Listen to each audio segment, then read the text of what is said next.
My father pushed me over the coffee table and yelled, "You're an ugly failure who can't even keep your brother in line." I was still on the ground when he kicked my legs and told me to leave. I did not speak. I called my sister Millie that night, crying on the bathroom floor as he yelled at me to clean the kitchen. That was the moment when everything broke. Millie had always been the outspoken one, refusing to take him seriously. My parents advised me not to become like her. Be silent and small. They told me that Millie, not the man who hit us, was to blame for the family's difficulties. She used to fight for both Evan and me. I recall wearing jean shorts in Hawaii when I was 12 years old. Dad slapped my thigh and criticized my weight, even though I was just a size 2. Millie clapped back, telling him that nobody wanted to see his rotten back rolls either. Everyone screamed at her as if she were the problem, and I joined in. Felt talking back was worse than being abused. I was mistaken. Evan used to be soft. He would tuck us in, call us beautiful, and be sweet, but he had absorbed the poison over time. By the age of 16, he was as angry as his father. However, Millie never altered. She remained brave as I cried at every loud voice. This was our family dynamic. Millie fought. Evan lost his cool. I folded. The night before Millie's SATs, we were eating supper when she advised Evan to chew with his mouth closed. He raged, claiming she would flunk her tests and her life. She ran away in tears. Dad began ranting, so I contacted Millie to ask why she always wrecked everything. I thought it was her fault. We rarely saw her after that. She stayed away, and I never sought her out. I believed she had destroyed our family. Then I became a new target. Dad yelled at me continuously. Evan didn't get any more orders. He was extremely hazardous. Millie, however, continued to try for me. Sometimes she would just show up to curse our parents. I didn't appreciate it until that night, when Evan left damp washing on Mom's clean clothes. Dad raged at him, but then turned on me, dragging me into the living room and blaming me for Evan's actions. That's when he pushed and kicked me. I shut myself in the bathroom and phoned Millie. She told me to breathe and keep cool. I wanted to, but couldn't. About 20 minutes later, I heard the door creak open. Millie strolled in with her huge lover. I was paralyzed and afraid, but she took my hand and stated calmly and confidently, "You're leaving with me." We went to an apartment that I didn't know she had. I curled up in bed as she ordered McDonald's. I didn't even want to discuss what happened. I only wanted to go to the Halloween party I had planned for weeks, but I never made it. The next day, Mom texted me that I needed to come home. She claimed Millie was poisoning the family again, and I believed her. As soon as I went, Dad slapped me so hard that I blacked out. I awoke on the chilly kitchen floor with my head pounding. Dad stood over me, smugly. "She fainted," he muttered to no one, just like her sister. Mum remained behind, nodding like a bobblehead. I attempted to sit up, but the world whirled.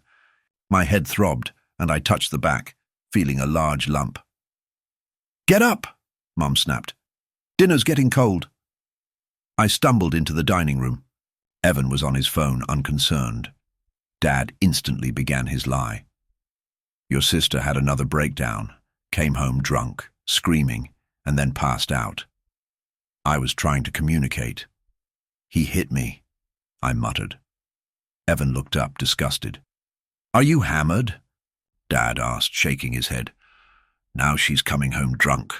What did I say? Just like Millie." Mum replied, "You're babysitting the Henderson kids tomorrow. We need the money." Then she responded, "Unless you're not part of this family anymore." My phone vibrated.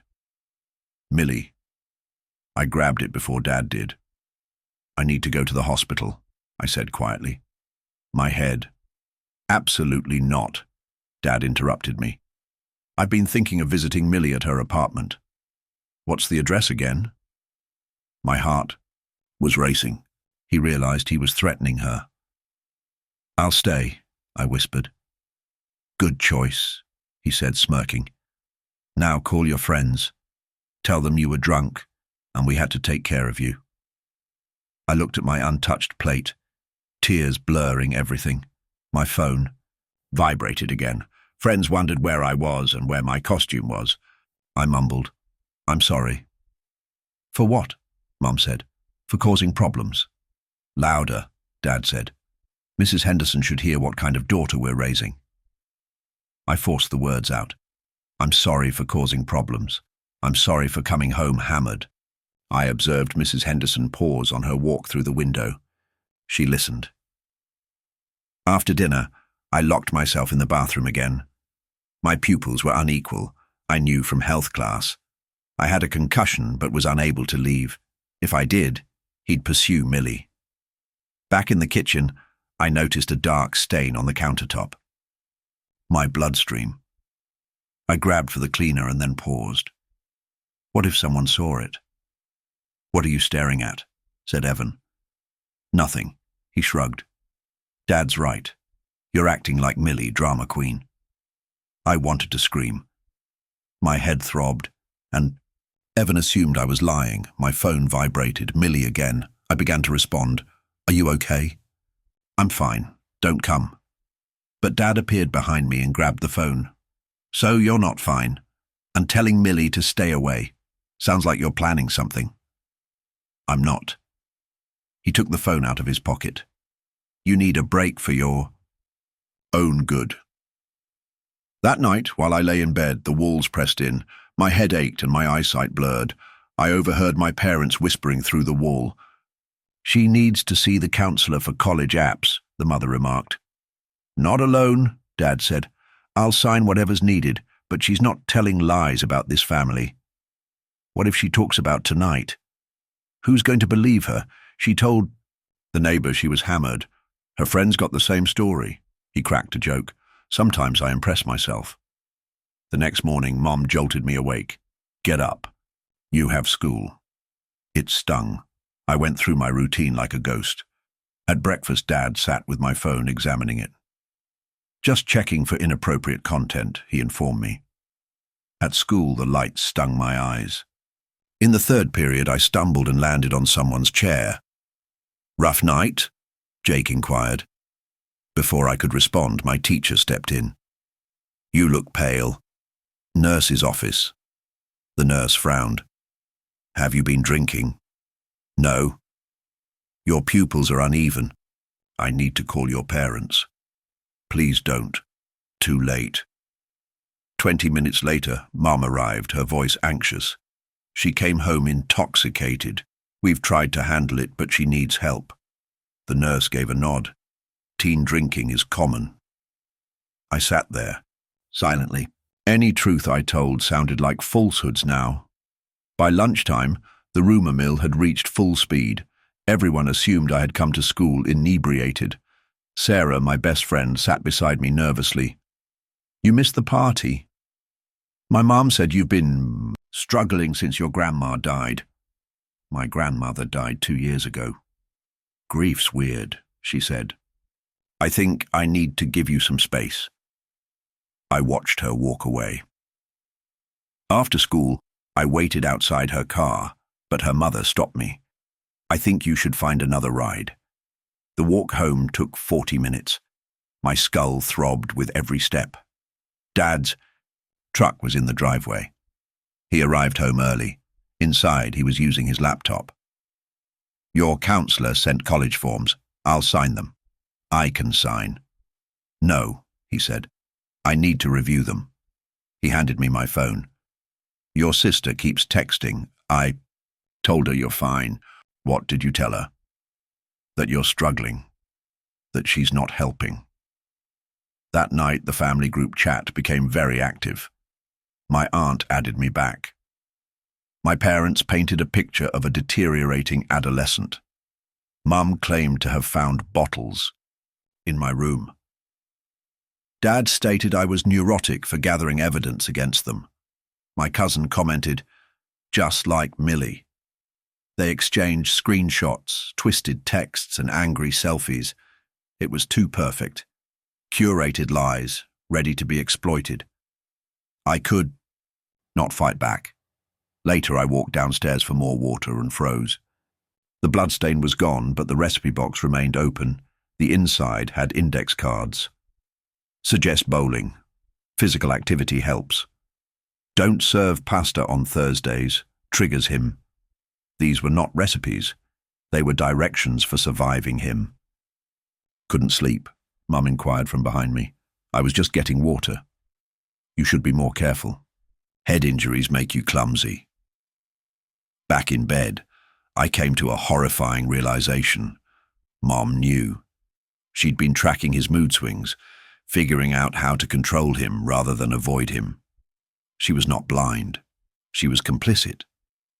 Dad stated at breakfast that he would be coaching softball and giving back to the community. He was creating the ideal picture. I recognized the move.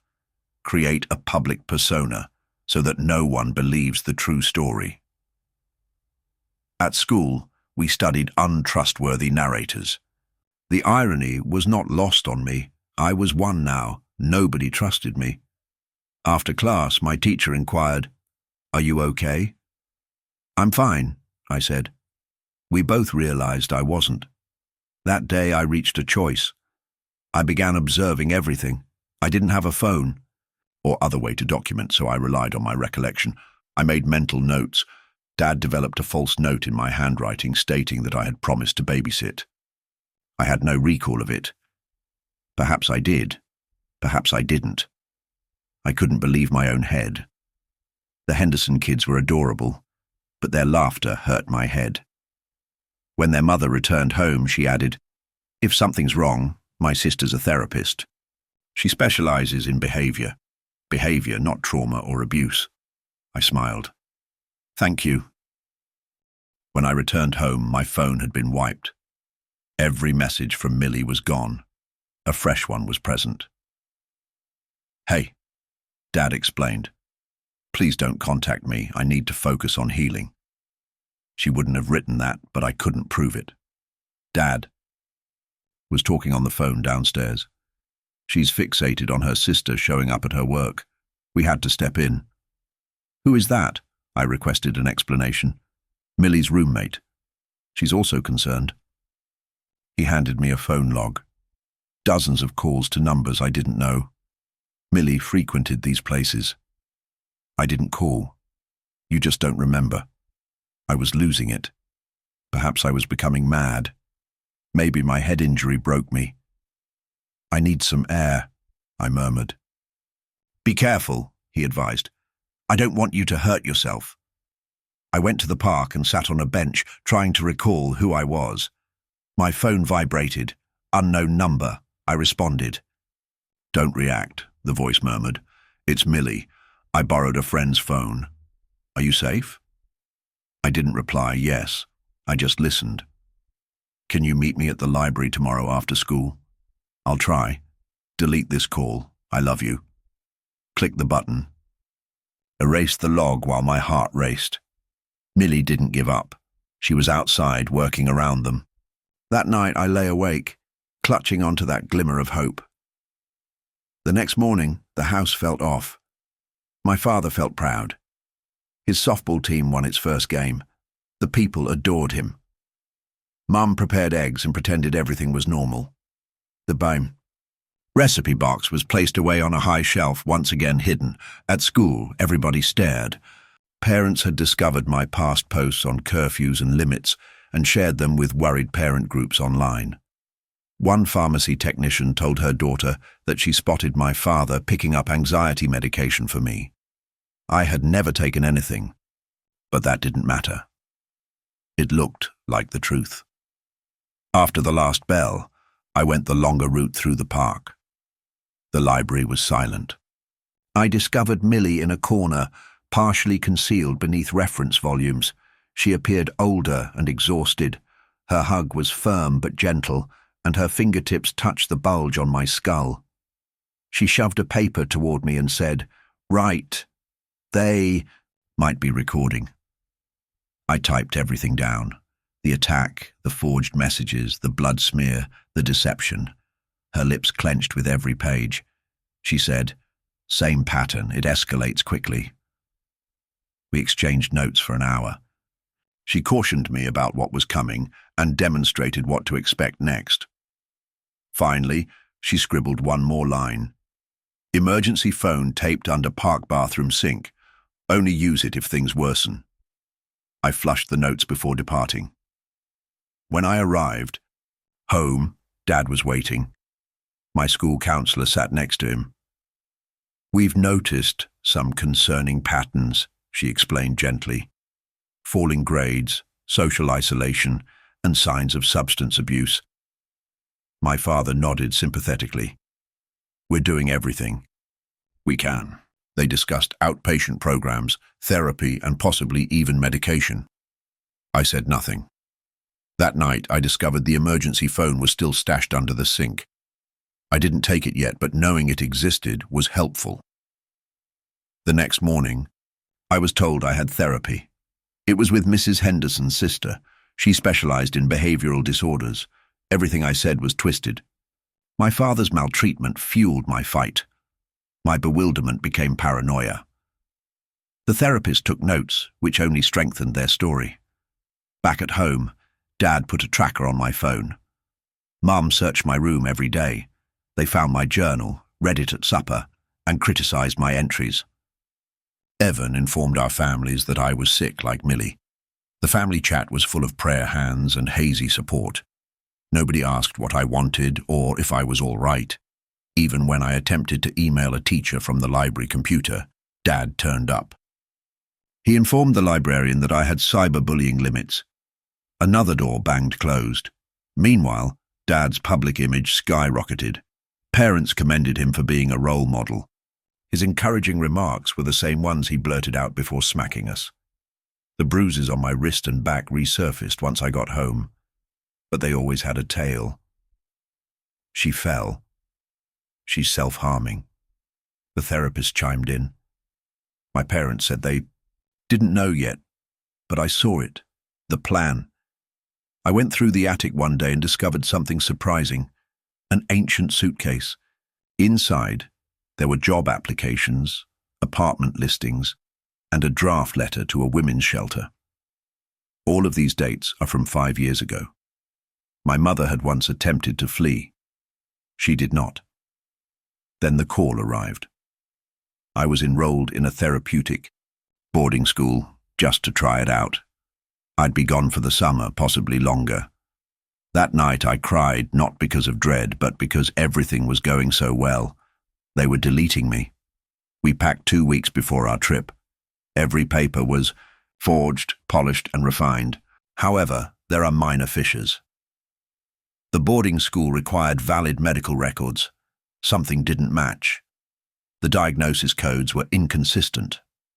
My father burst in the car while on the phone with the intake director. We drove to the therapist's office to clear things up, but they were also suspicious. They discovered that my notes had been altered. They wanted to interview me alone. That session was the start of everything altering. I found just enough irregularities to substantiate their concerns. They started an internal review.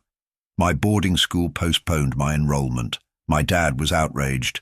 At home, the strain was excruciating. However, now there were eyes on us. Evan's girlfriend, Thea, began to stay over more often. She saw something. When Evan snapped, she touched his arm, and he backed down. She was watching. Then the school became involved. A social worker requested to speak. My father could not stop it. The state had requirements. A date was set. The therapist's office discovered major anomalies, changed session notes, incorrect billing, and conflicting diagnoses. They were legally required to report it. My father's options began to narrow. My application was rejected permanently by the boarding school. His immaculate strategy crumbled. The social worker arrived. She asked difficult questions. My father smiled and lied, but I provided careful, measured answers that raised red flags. She scheduled follow-ups. My parents were now being scrutinized. They kept me under tighter surveillance, using more medication and gaslighting, but it wasn't working as well as it had before. They couldn't spin the truth as easily anymore. The community had begun to whisper. My father's softball team broke apart.